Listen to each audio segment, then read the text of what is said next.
Senhoras e senhores, neste momento damos início ao painel 1 do nosso evento Identificação Segura desde o Nascimento, Biometria Neonatal e Infantil. Este é um tema de extrema importância para a construção de uma sociedade mais segura e inclusiva desde os primeiros dias de vida. Para este painel, nós temos a honra e convidamos ao palco os integrantes Ana Estela Haddad, secretária de Informação e Saúde Digital.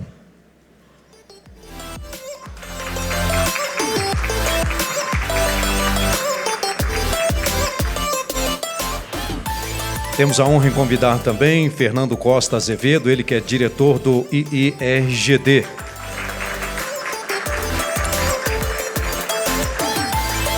Convidamos Guilherme Graziani, diretor superintendente do Complexo Hospitalar do Trabalhador. Temos a honra em convidar também o Dr. Pereira Lima, ele que é diretor técnico do Hospital do Servidor Público Estadual.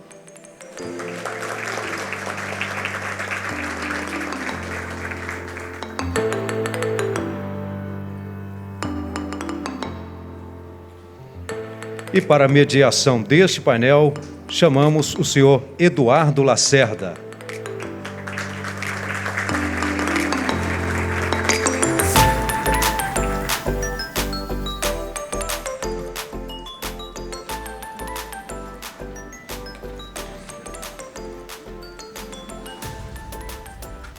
Obrigado. Bom dia a todos e a todas. Quero, de pronto, agradecer aqui o convite do Célio Ribeiro e a todo o seu time de organização aqui da Etapa São Paulo do Congresso. Célio, muito obrigado por tudo. Agradecer a presença de todos, entidades públicas e privadas que estão aqui. Já inaugurar agradecendo nossos painelistas, Dr. Guilherme, secretária Ana, prazer em revê-la, Dr. Fernando, sucesso na jornada que se inicia. Quero aqui, em nome do senhor, cumprimentar todos os diretores de Instituto de Identificação. Doutor Pereira, quero já falar que eu não sou da área de saúde. A secretária Ana conhece bem. A minha área profissional e acadêmica é a área de identificação e segurança da informação. Então, o meu preâmbulo moderativo aqui será enviesado para a área de identificação, sabendo que, na questão do neonatal, a área de saúde é a que deve predominar e ser prioritariamente cumprida. Eu, aqui na minha fala inaugural, eu vou só deixar reflexões para que os nossos profissionais e painelistas façam aqui as apresentações tão importantes desse tema. Eu quero, evidentemente, antes de iniciar, fazer uma homenagem muito justa, porque por muitas vezes fui homenageado publicamente. Eu quero, Rogério, te agradecer imensamente por tudo o que você tem feito por esse projeto.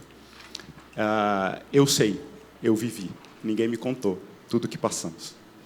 E eu afirmo a você que, sem a sua liderança generosa, muitas coisas claudicariam nesse processo. Eu sou um testemunho vivo disso. Nós vivemos muitas coisas. E eu tenho a falar para você que, no livro, vai ter uma homenagem muito especial a você. Eu queria deixar um capítulo só para o meu amigo Hudson acabar essa história, mas já estou sabendo que vão ter outros capítulos dentro desse processo, mas faz parte. E eu também queria homenagear em nome de toda a equipe que trabalhou comigo, duas mulheres profissionais muito competentes que me acompanharam nessa jornada, Aninha e Simone. Obrigado por tudo, viu, queridas?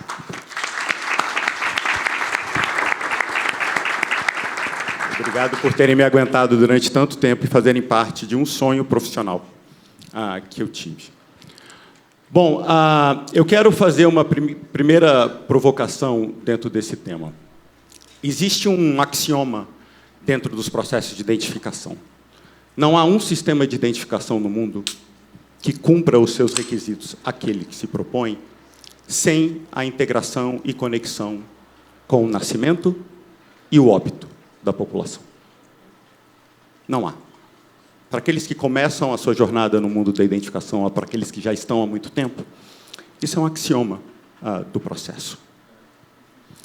E vamos relembrar, e eu quero fazer aqui uma fala inaugural da importância disso, porque por décadas no Brasil a gente confundiu o que é um registro, um documento de identidade, com um sistema de identificação. E no Brasil, a gente tem uma profusão de leis que dão a esses registros e a esses documentos de identidade validade em todo o território nacional. Então, no Brasil, funciona assim.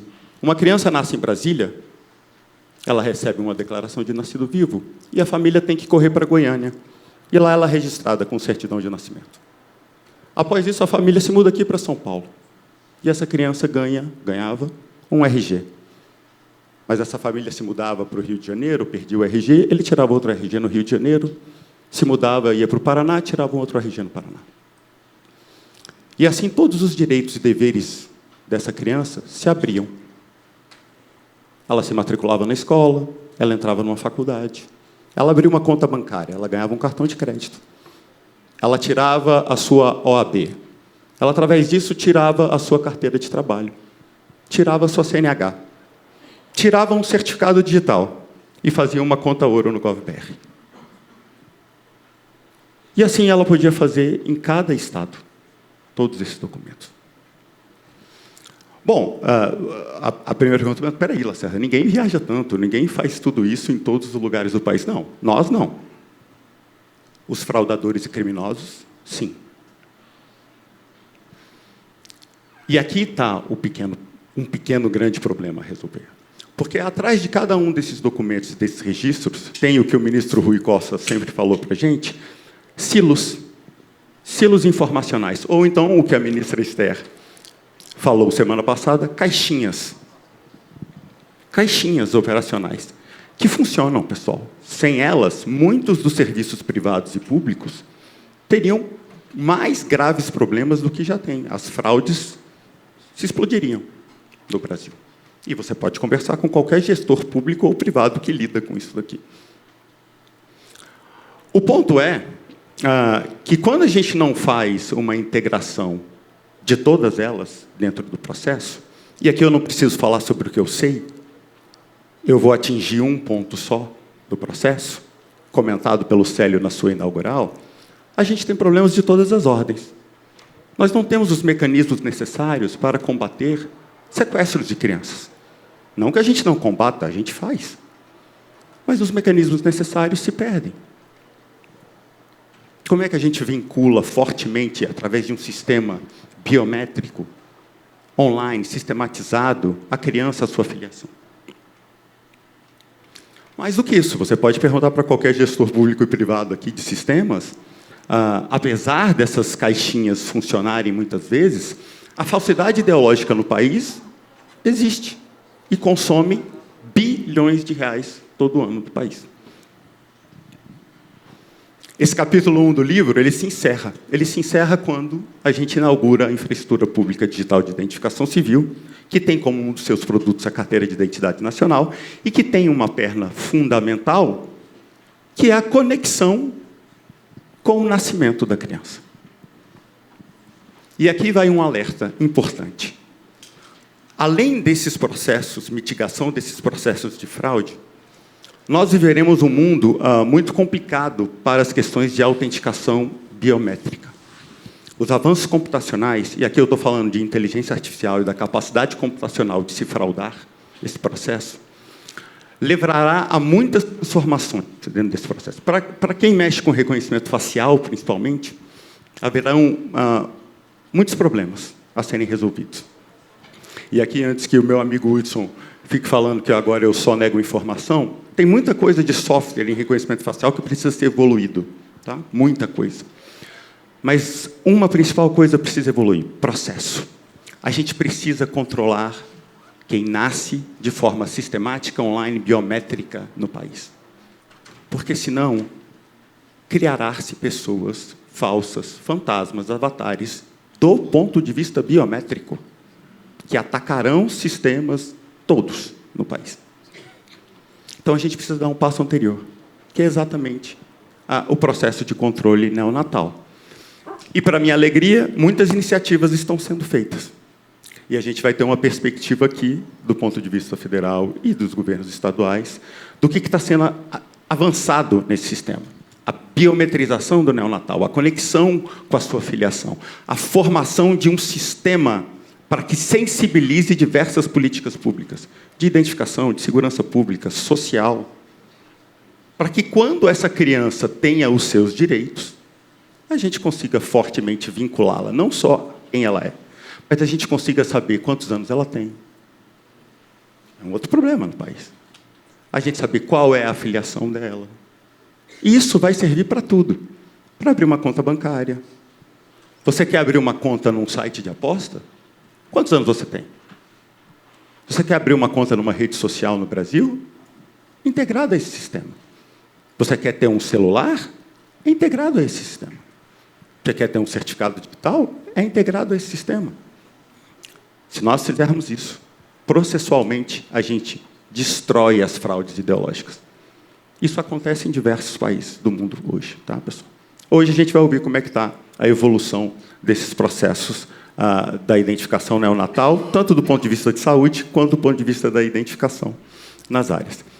Eu passo a palavra para a doutora Ana Estela, para a apresentação, secretária Ana. Sua provocação foi...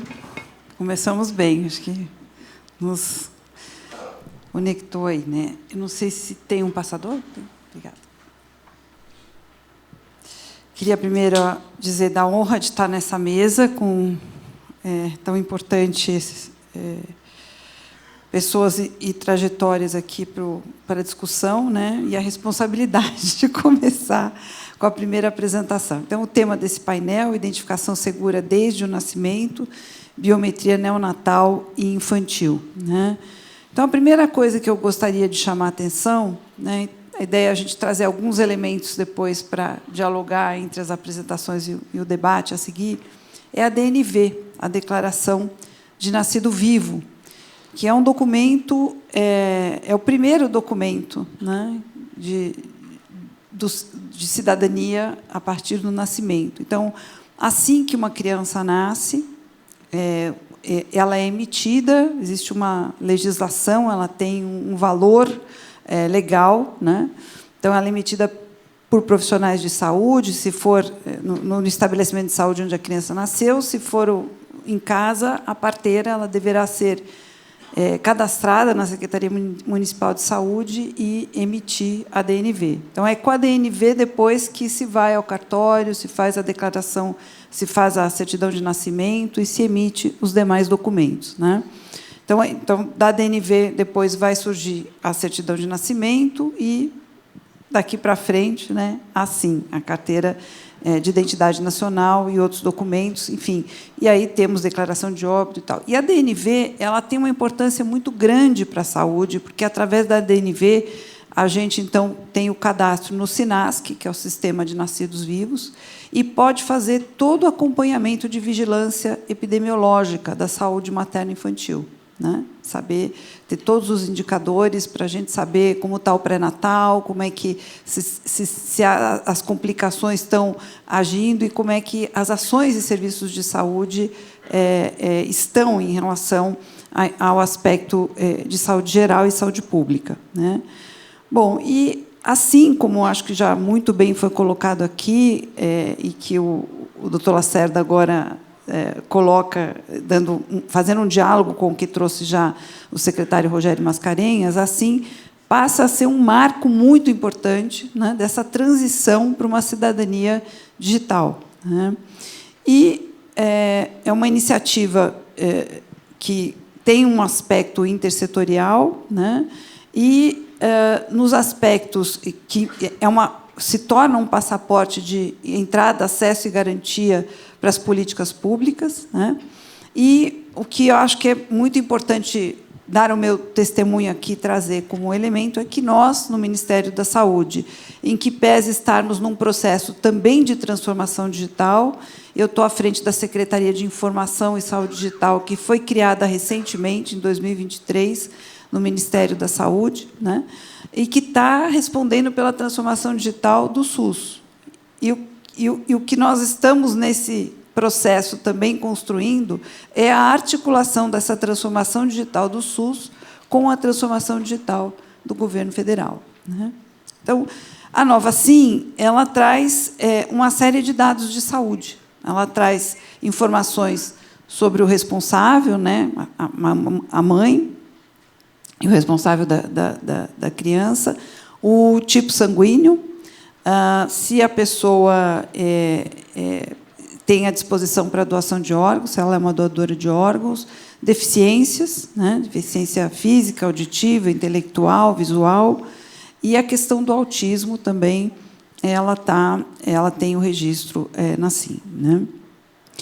Bom, e os sistemas de informação, agora eu vou passar um pouco para os sistemas de informação da saúde, né?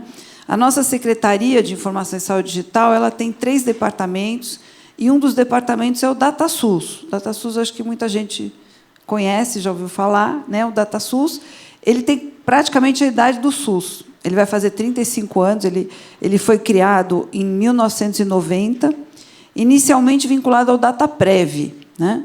Depois, em 98, ele passa para a Funasa, né? E hoje ele está diretamente no Ministério da Saúde, e é o departamento que cuida hoje de uma série de aspectos estratégicos relacionados à transformação digital, eu vou mostrar alguns, mas que respondeu pela criação e manutenção dos sistemas de informação do SUS. Então, os primeiros sistemas de informação, eles tinham uma lógica contábil, quantitativa, centralizada, e, com o tempo, nós fomos avançando para sistemas hoje que controlam dados do nascimento, notificação das doenças. Então, nós temos mais de 40 doenças que são de notificação compulsória, porque a gente acompanha em todo o sistema de vigilância em saúde.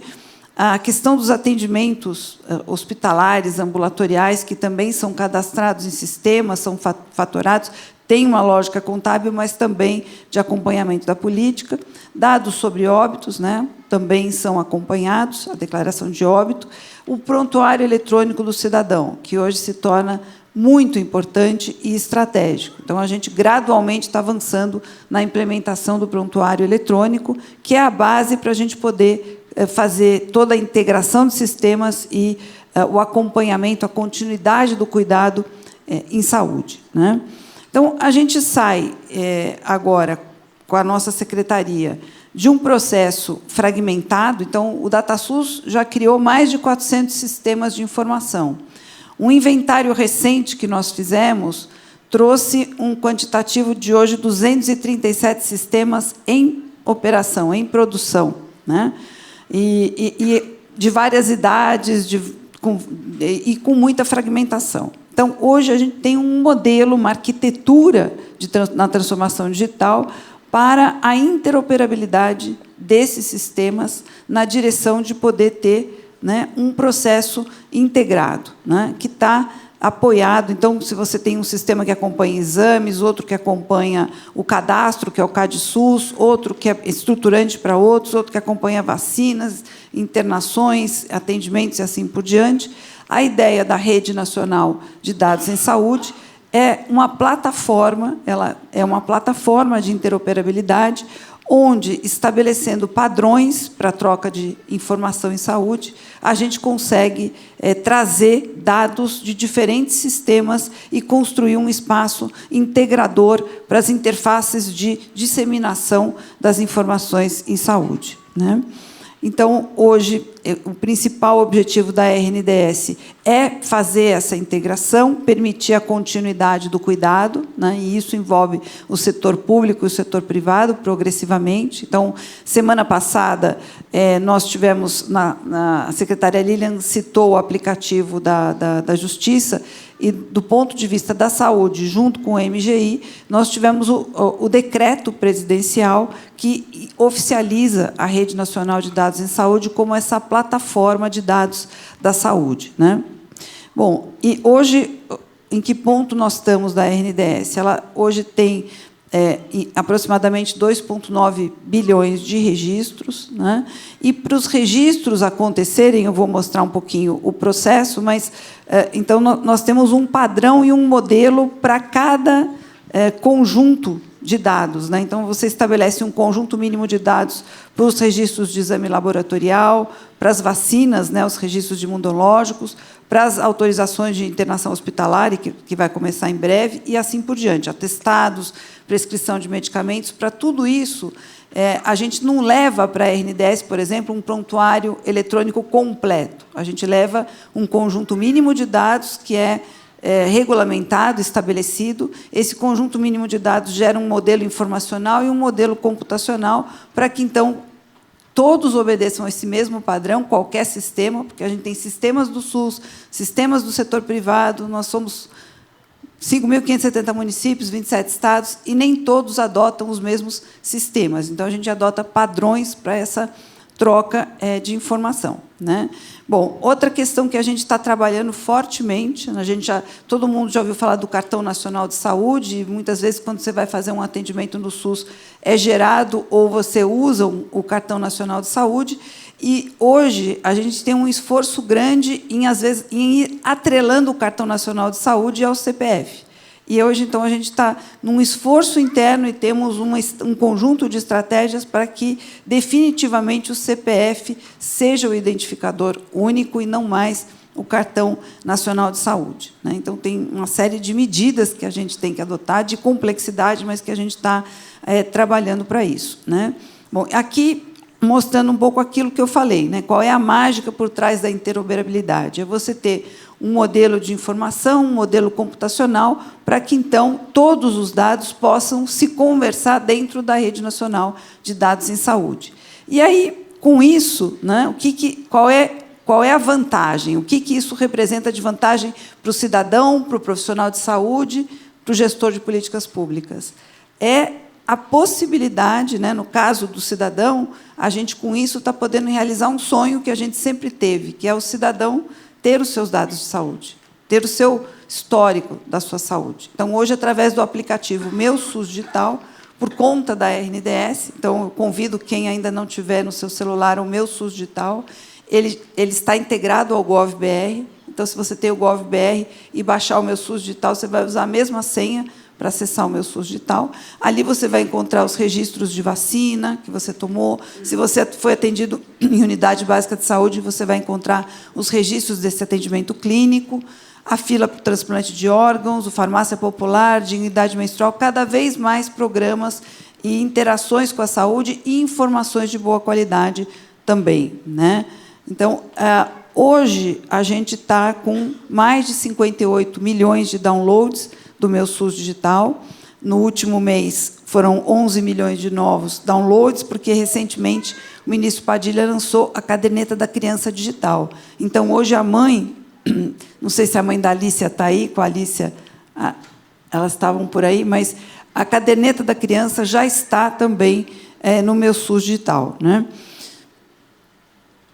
E a outra interface é o SUS Digital Profissional. Isso faz o quê? Com que, além da gente ter o prontuário eletrônico, a gente não tem mais o prontuário eletrônico só na unidade que o paciente está referenciado ou só no serviço onde ele está referenciado. Hoje, a gente tem um push, uma entrada nos prontuários eletrônicos que estão interoperáveis com a Rede Nacional de Dados em Saúde, que é o SUS Digital Profissional. Então, ali, o profissional, no contexto do atendimento, seja qual for o paciente, seja qual for o serviço, ele passa a ter acesso aos dados básicos de saúde para uma continuidade do cuidado, para a segurança, para a qualidade desse atendimento. Então, ele tem o histórico de saúde desse paciente. Então, é isso que essa integração e transformação digital está fazendo dentro da saúde. Então, se a gente pegar a jornada de um paciente pelo sistema de saúde, né? Se ele, vamos lá, em 2014, ele teve um diagnóstico, ela teve um diagnóstico de hipertensão numa UBS que usa o prontuário do SUS.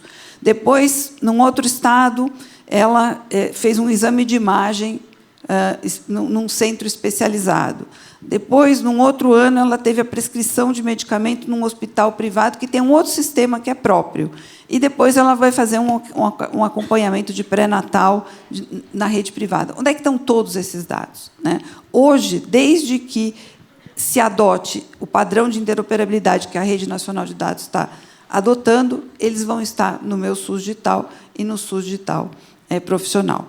E o próximo passo que a gente está dando agora é o SUS Digital Gestor, que são os dados agregados para acompanhamento no nível municipal, estadual, né?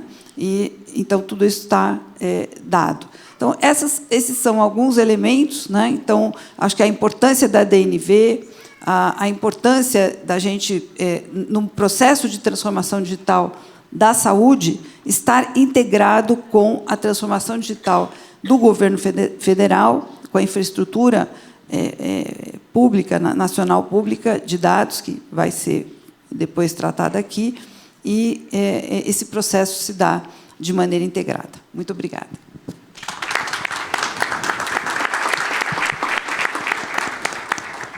Obrigado, secretariana. Secretariana, uma pergunta dentro da rede nacional de dados. E eu sei que, pelo menos até onde eu acompanhei, ainda tinha uma questão de nome, de nomenclatura. Mas o que você pode nos atualizar da questão da declaração de nascido vivo eletrônica dentro do processo ESUS Linha da Vida? Eu sei que esse nome vocês estão revendo, mas se você pudesse nos dar uma atualização de como está esse processo, e, é claro, as dificuldades que isso tem, porque é um sistema tripartite, tem dificuldades inúmeras, né, dentro da realidade de cada maternidade, de cada hospital. Se você puder nos dar uma atualização de como está isso. Perfeito.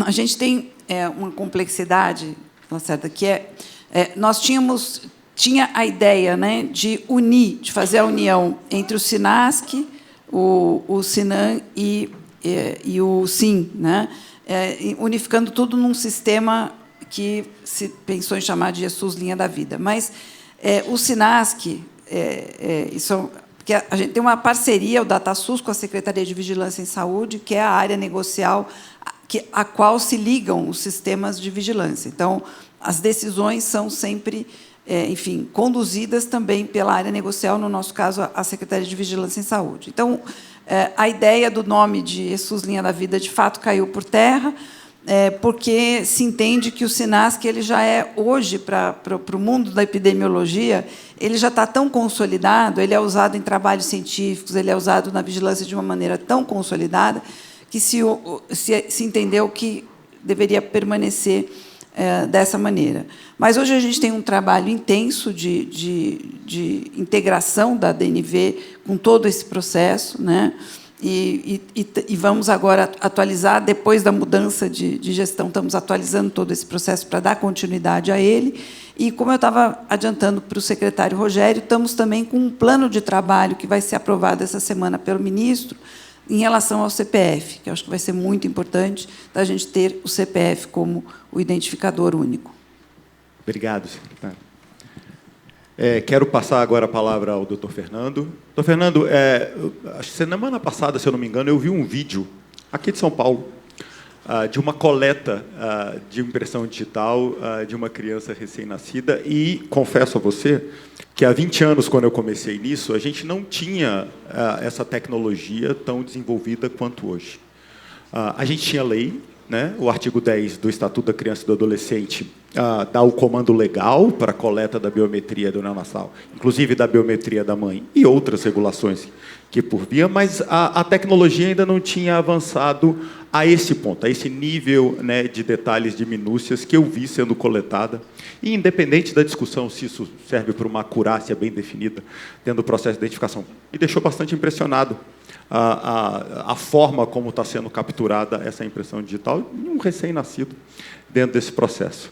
Então, passo a palavra para você, para a sua apresentação, para a gente ouvir um pouco como está isso aqui no estado de São Paulo. Bom dia a todos. Eu vou usar a mesa para que eu possa falar. Bom dia. Antes de começar a fazer minha exposição, eu não sabia do prêmio dos 4 milhões. Foi uma surpresa e, com certeza, eu queria agradecer em nome de todos os funcionários empenhados do IRGD.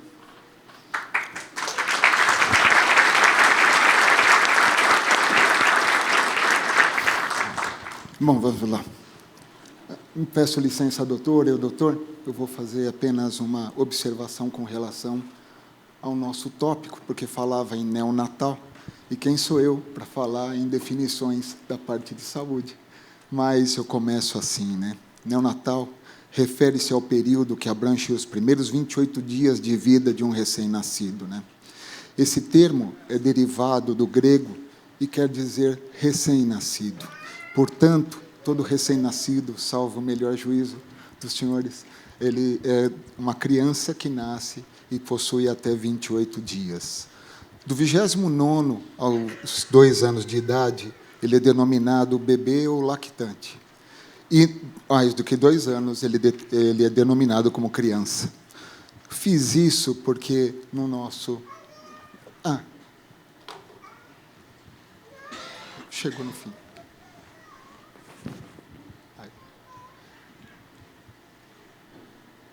Muito bem. Fiz isso porque haveria essa necessidade de denominação e também tenho 4 assertivas para dar início. Os indivíduos possuem o princípio e o direito ao reconhecimento de sua personalidade, conforme a Resolução ONU 217-A de 1948. A personalidade civil começa com o nascimento com vida, conforme o artigo 2º do Código Civil Brasileiro. A execução dos serviços de identificação civil e também a criminal compete à Polícia Civil, conforme preconiza a Lei Federal 14.735. E a última assertiva. No Estado de São Paulo, o IRGD é a autoridade primária no processo de identificação civil. Por que eu começo dessa forma?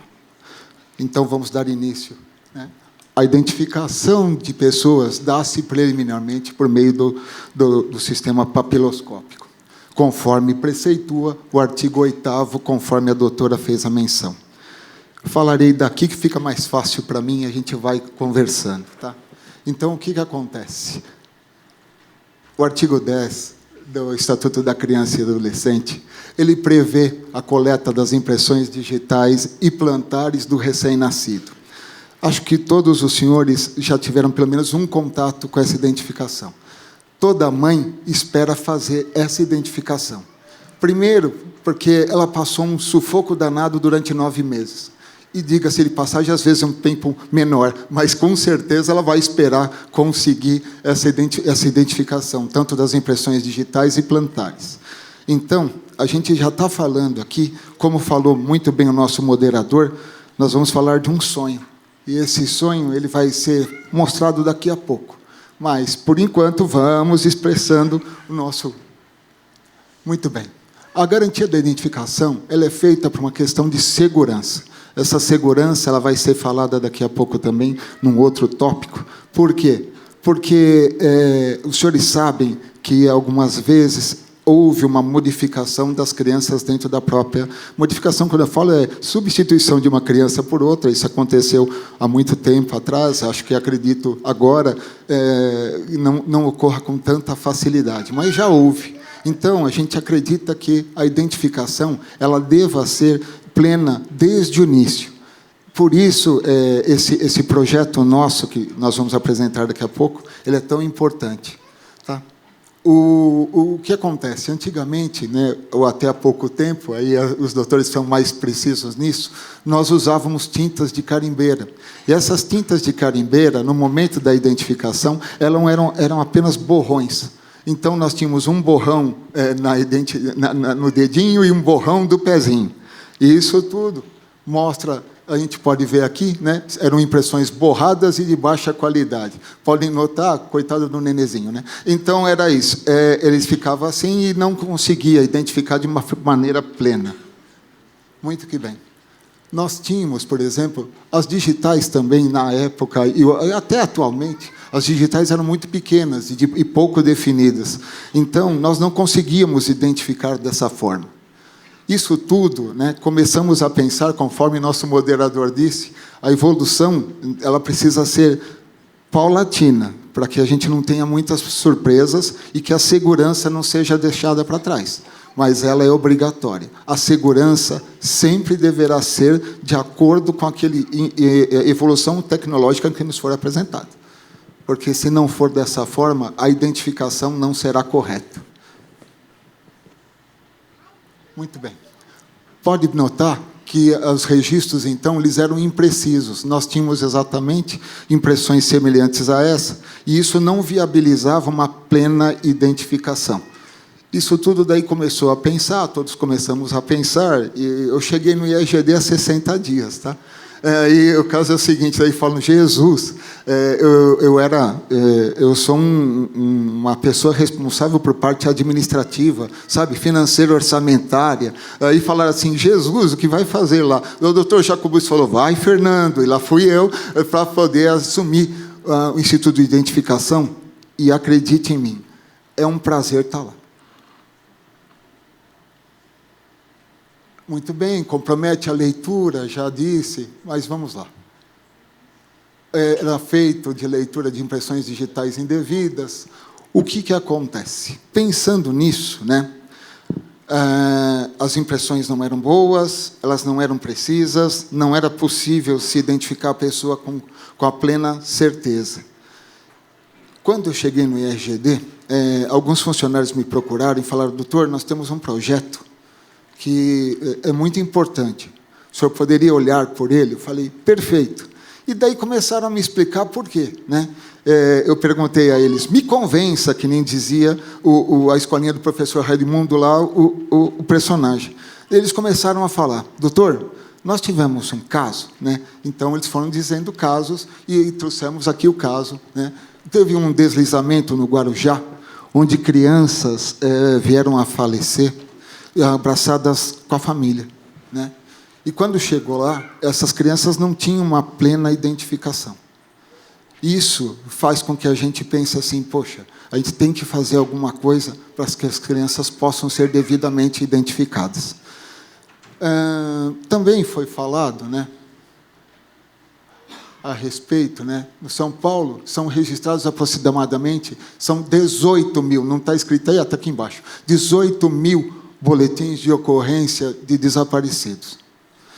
Se os senhores imaginarem isso, é um número muito elevado. Elevado demais. E hoje, no início, eu fiquei muito satisfeito em que foi dada essa importância também, logo no prefácio, porque foi falado dos desaparecidos, e isso estava também embutido na minha manifestação. Dos boletins de ocorrência anuais de desaparecidos, 1/3 envolve crianças e adolescentes. Eu gostaria de estar falando aqui hoje só da identificação, mas a gente tem que trazer fatos para que a gente possa depois ter argumentos para dizer por que um projeto é bom ou não. Esse projeto é bom porque, evidentemente, ele faz com que o reconhecimento, a personalidade da criança é importante. Sempre o nosso projeto é para esse fim, né? É a personalidade, para que a pessoa tenha a sua personalidade. Mas eu tenho que dizer fatos que, depois, somados, os senhores vão poder entender aquele sonho que o nosso moderador falou. Vamos lá. O outro assunto é o tráfico transnacional de seres humanos. É o crime de maior incidência e mais lucrativo após o tráfico de drogas e de armas. Então, se nós pegarmos o próximo slide, né, o relatório da ONU, aumenta 25% o número de vítimas detectadas. Isso é um número elevadíssimo. A gente tem que tomar uma providência. De novo, o nosso moderador falou, vamos fazer alguma coisa nesse sentido. Estamos tentando.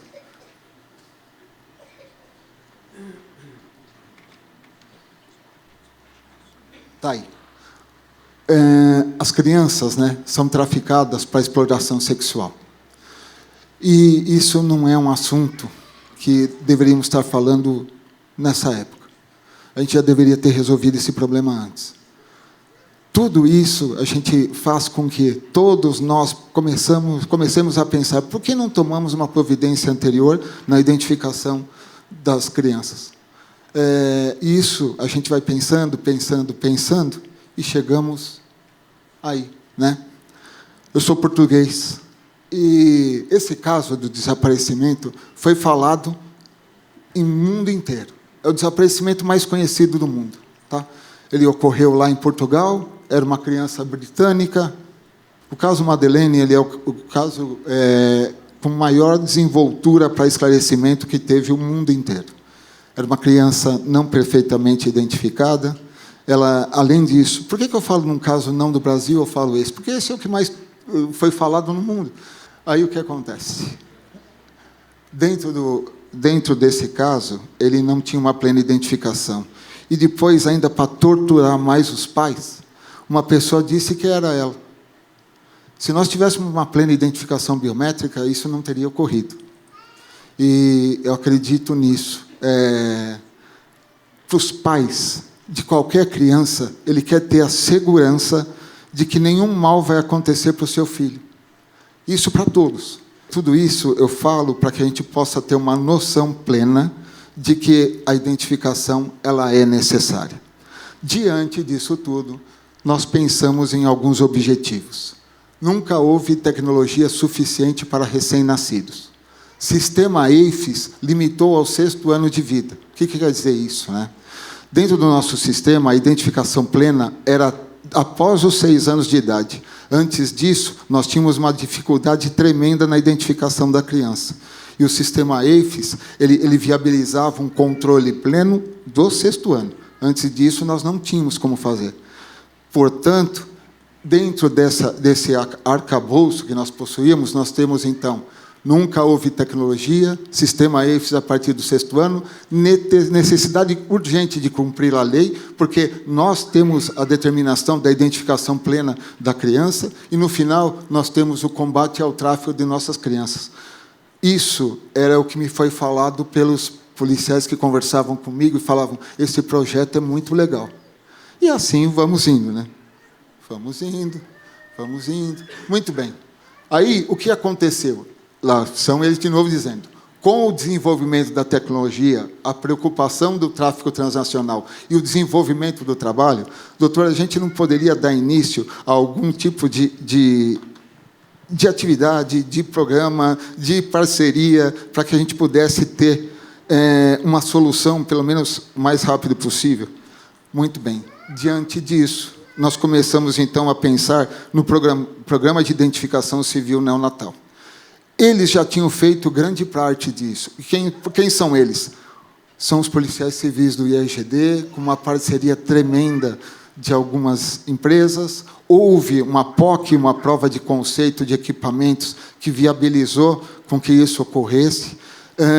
Essa POC ela mostrava efetivamente o reconhecimento da impressão digital do recém-nascido, e isso viabilizou com que,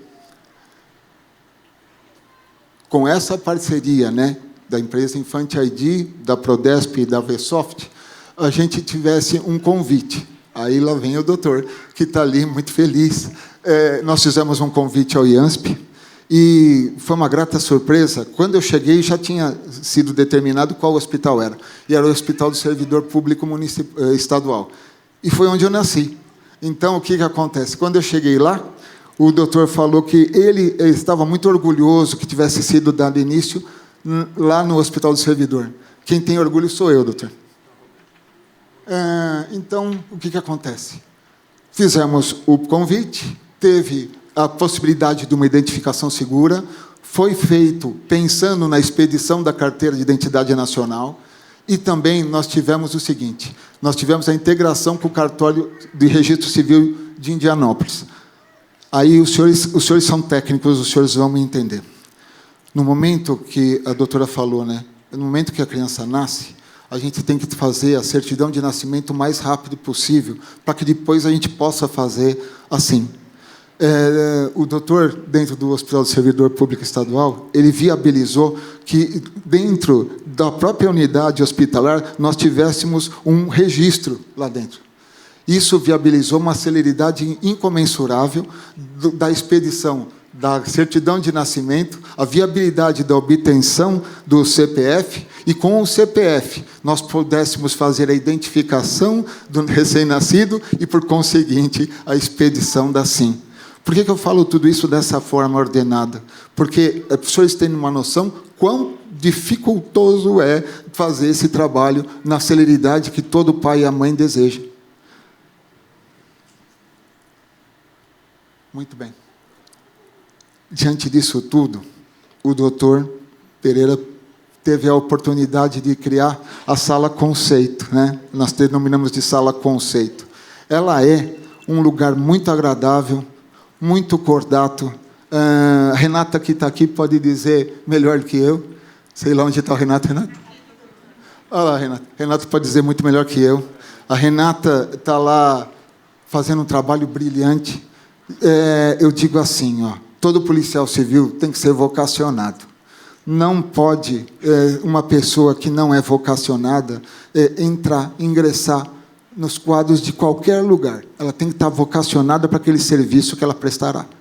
E a Renata realmente é vocacionada para essa sala conceito. O doutor falou para mim assim, olha, ela realmente tem o dom daquilo. Não foi isso que o senhor falou?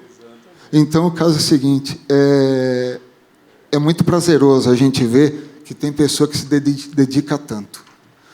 Lá vamos nós. Né? A sala, o projeto neonatal, ela é esse ambiente mesmo. Nós fazemos a identificação das pequenas criancinhas lá. E no dia da inauguração, eu estive presente e tinha lá, né, o pai, a mãe. O pai não sabia o que fazer de tanta alegria. Porque a gente conseguiu explicar para ele que, daquele momento, aquela criança estava identificada. E nós tínhamos certeza da identificação daquela criança pelo trabalho que estava sendo prestado.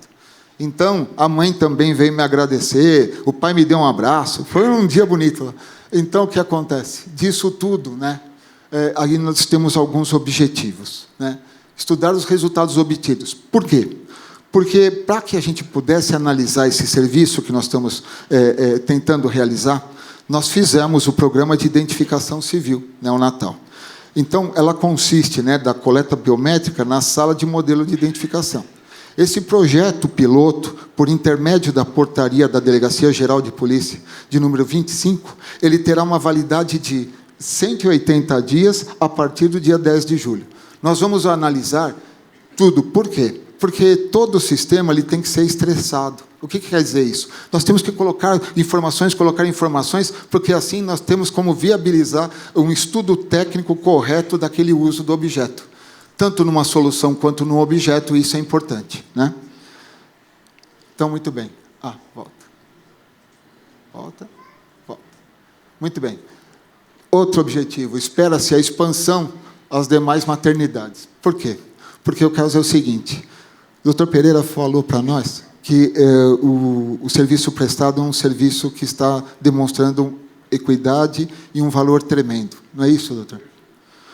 Dessa forma, nós gostaríamos que fosse expandido às demais maternidades para que a gente consiga não só expedir o sim com o zelo e o cuidado que se espera, mas também que a gente possa identificar a todos.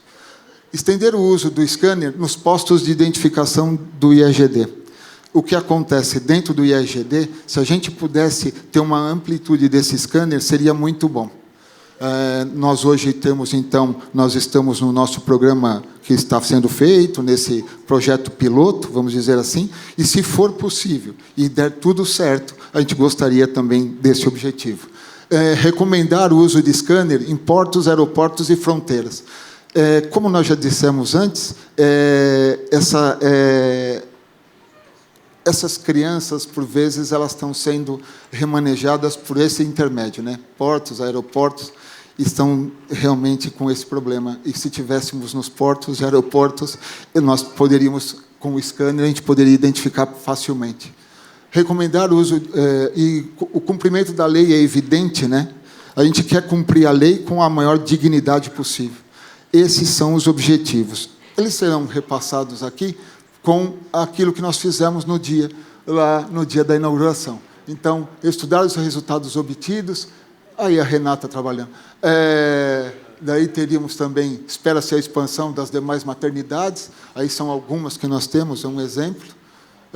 Estender o uso do scanner nos portos para que possa ser feito esse bonito trabalho e recomendar o uso de scanner aos portos, aeroportos e fronteiras. Eu vou pedir aos senhores para poder passar esse vídeo para vocês, tá?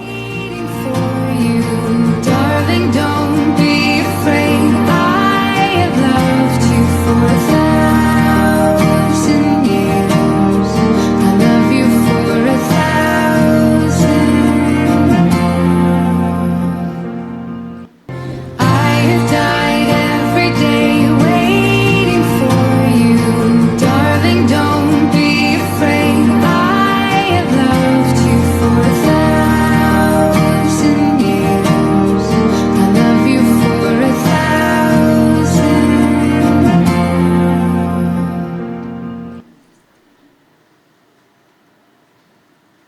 procurei repassar tudo que a gente está tentando almejar e fazer lá. Muito obrigado, viu?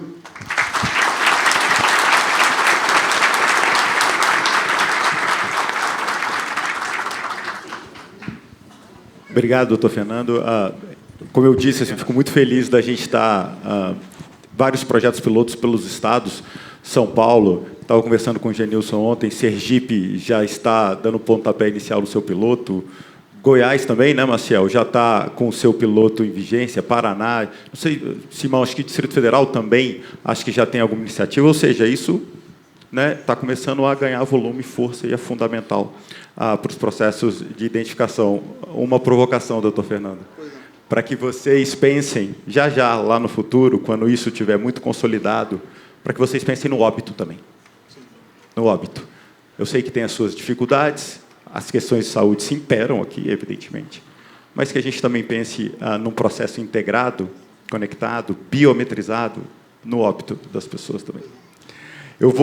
Nós vamos entrar agora na ponta, na área da saúde especificamente. Eu quero passar aqui a palavra ao doutor Guilherme para fazer a sua fala, a sua apresentação. Bom dia a todos. Acho que eu trouxe o frio de Curitiba, viu, gente? Que eu estou morrendo de frio aqui. Eduardo, bom dia. Estou tremendo aqui, cara.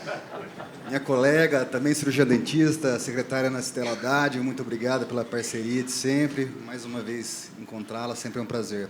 Doutor Fernando, parabéns pelo projeto. Realmente é inovador, é uma coisa que a gente está tentando batalhar. Doutor Pereira, a gente lida no dia a dia da ponta. E aqui não quero falar sobre a identificação, porque eu acho que é fazer missa para padre, né? Então, eu vou falar de hospital, tá, gente? Então, eu vou falar da ponta, como que a gente operacionaliza, como que a gente faz acontecer, quais são os desafios, porque são muitos. O Célio fez uma abertura, eu acho que ele pontuou muito interessante. Se a gente conseguir salvar uma vida, uma criança, já é um exemplo bacana, então eu acredito que eu não vou focar nisso.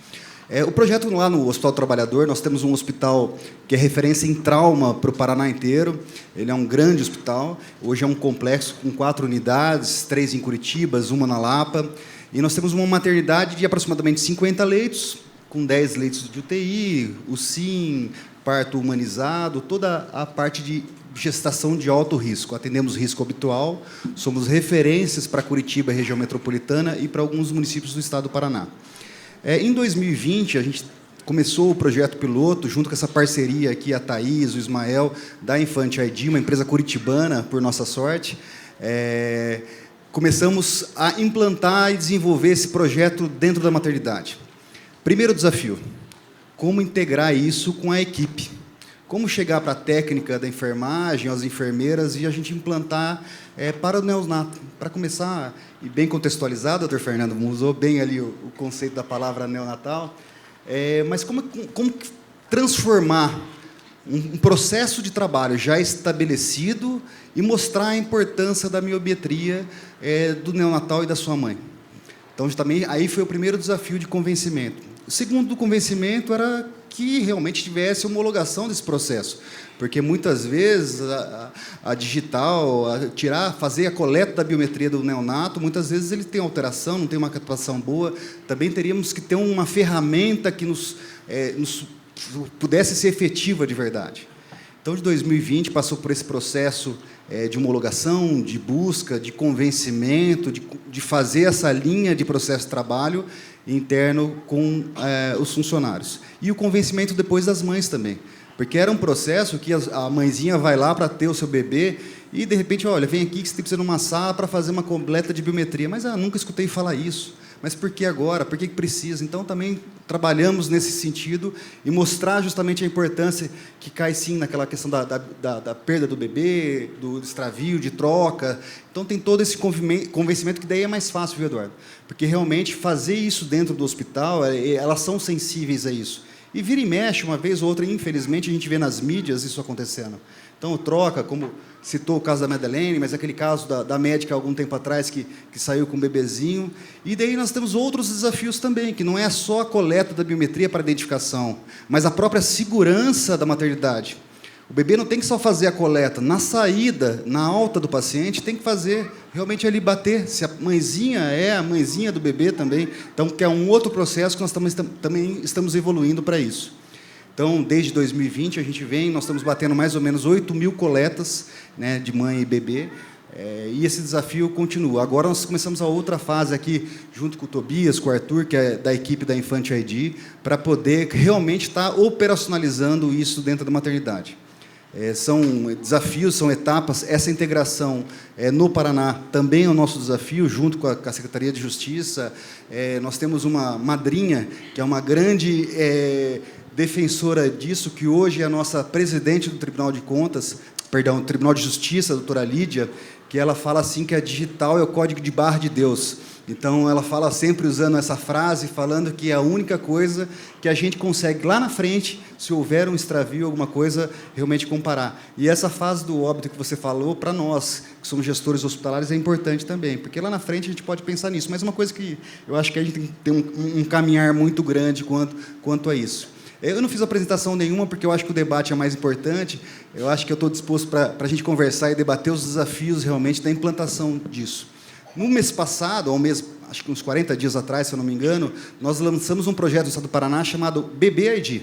Aproveitamos o ID ali, mas usamos o bebê, que vamos implantar agora em mais 77 maternidades, que são contratualizadas com o SUS, ou maternidades próprias que nós temos também no Estado do Paraná. Então, nós começamos agora a evoluir, ou seja, quem vai patrocinar é a Secretaria de Justiça, junto com a Saúde, que na nossa Secretaria da CESA, que vai implantar em todas as maternidades, ampliando esse leque da identificação dos neonatos e das suas mãezinhas. Então, ocorre nas primeiras horas do hospital, antes, né, tem o parto, ela vai para o quarto, depois tem toda aquela... Ela vai para uma outra sala para coletar a biometria, e daí sim é explicado, orientado como é que funciona, tudo certinho. Então, esse processo que nós estamos nesse momento. O próximo processo é a alta da paciente também, que daí sim nós vamos fazer também a conferência, que é o outro desafio que nós temos também para buscar, e a ampliação em todo o Estado. Então, acreditamos aí que vai ser um projeto aí para uns 2 anos de implantação, porque também tem esses desafios em loco, né, que o Estado do Paraná também ele tem uma geografia grande, com as suas complexidades diferentes, e realmente aí nós vamos começar agora, a partir de setembro, já a implantar nas demais. Tá joia? Eu estou disponível, é isso que eu tinha para falar para vocês, mas acho que a gente vai debater sobre isso ainda. Muito obrigado.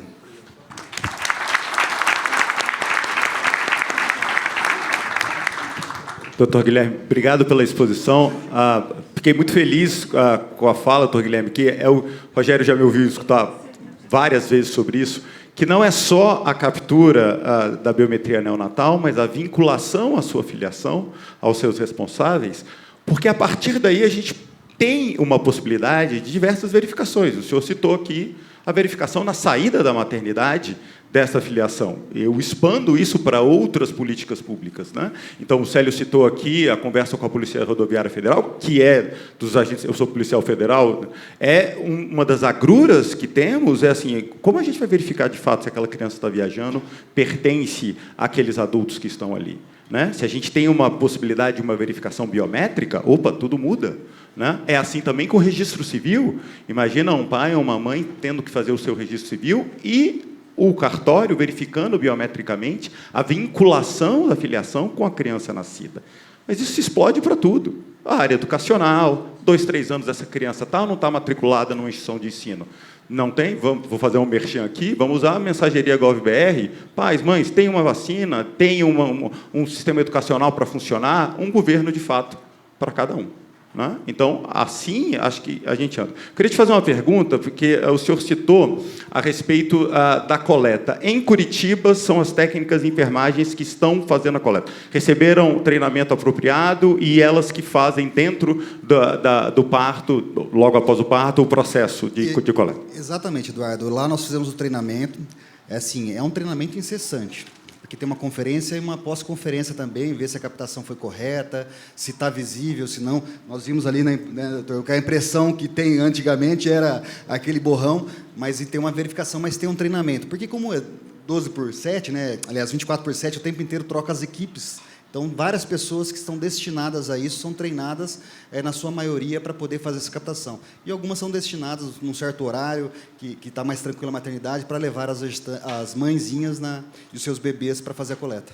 E como é que está o processo de expansão disso lá em Curitiba ou no Paraná? Como eu disse, são 77 maternidades que já estão contratualizadas para poder aderir a esse processo. 77. Não terá custo para ela, o Estado bancará por completo isso aí. Então, nós vamos expandir aí, ao longo de setembro já começa. Agora, só, como nós lançamos há um mês, fase de contratualização com elas, porque nós vamos ceder os equipamentos, o treinamento, para poder expandir para todo o Paraná. Fantástico. E é uma área de fronteira, né, Eduardo? É uma área assim que tem Paraguai, Argentina, ali é uma área bem complexa, o Paraná. Então, realmente, a gente tem que dar uma atenção maior ali, justamente, e pensando em evoluir com a Polícia Federal, com toda certeza. Obrigado, doutor Guilherme. Eu passo de imediato a palavra para o doutor Pereira, para a sua exposição. Bom dia a todos. Principalmente a todos aqui, as autoridades presentes, a todos que estão aqui. E você falou, moderador, que não é da área da saúde. Parabéns, porque as coisas estão muito compatíveis. Eu estou aqui representando o hospital, o servidor, representando também a superintendente, a senhora Maria das Graças Bigal Barbosa da Silva. E nós fomos procurados pelo Departamento Científico da Polícia Civil para falar desse projeto. Nós somos um hospital com 840 leitos ativos, com um DNA muito voltado para a pediatria e também para a geriatria, porque temos uma população muito idosa lá. E quando nós vimos a possibilidade de você, no nascimento, você ter tanta informação, nós aderimos plenamente. A grandiosidade desse projeto, unindo tudo que nós falamos aqui, a gente chega à conclusão que nós temos crianças que vocês tiraram indefesas de 0 a 6 anos para ficarem totalmente defendidas. Isso é um projeto maravilhoso. Maravilhoso, dá segurança de 6 anos para uma vida. E o doutor Célio tem razão. Essa vida que seja, ela é muito significativa. Então, nós aderimos totalmente a isso, criamos a nossa sala, né? Uma sala que nós pusemos perto até do banco de leite, dentro da UTI neonatal, antes da UTI neonatal. A Renata, está ali a Renata, assumiu a sala. Essa sala é assessorada pelo IANSP, pela Polícia Civil e também pelo pessoal da Infante Adi. Eu vou passar um vídeo para que vocês vejam operacionalmente como está funcionando. Então, assim, torno a dizer, eu dou os parabéns, eu estou aqui realmente parabenizando um projeto desse. São 6 anos de fazer um escudo para a vida. E a gente vê nas palavras do nosso moderador, a gente vê que, na realidade, a gente tem que ficar lutando para isso, porque o padrão ouro a gente não impõe, a gente alcança. Realmente é isso. Que é o que está acontecendo com isso. Esse projeto criado aqui foi um alcance e não uma imposição. Podia passar o vídeo, por favor?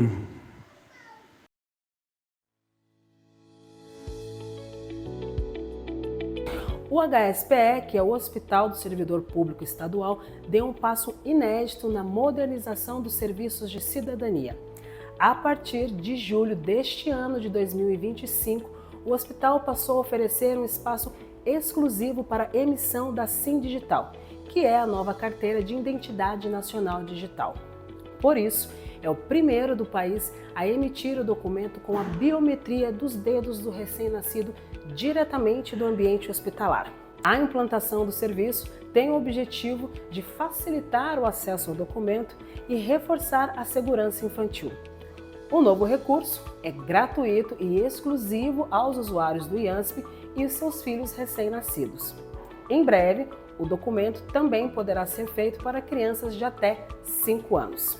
E é válido em todo o Brasil. Então, muito obrigado, muito obrigado. Eu sinceramente acho que o caminho está absolutamente correto. Absolutamente correto. E, novamente, eu vou ao nosso moderador, que, além do nascimento, você foi para o óbito. E a realidade é essa mesmo. Eu acho que a gente tem que potencializar isso. Todos nós nascemos de fralda e morremos de fralda. Então, eu acho que é importantíssimo a gente potencializar tanto o nascimento, que é o nosso vínculo de vida, né? Então, quero mais uma vez agradecer, ser um partícipe disso, e agradecendo também o pioneirismo que vocês nos deram lá no hospital, de começar esse projeto tão importante. Muito obrigado a todos.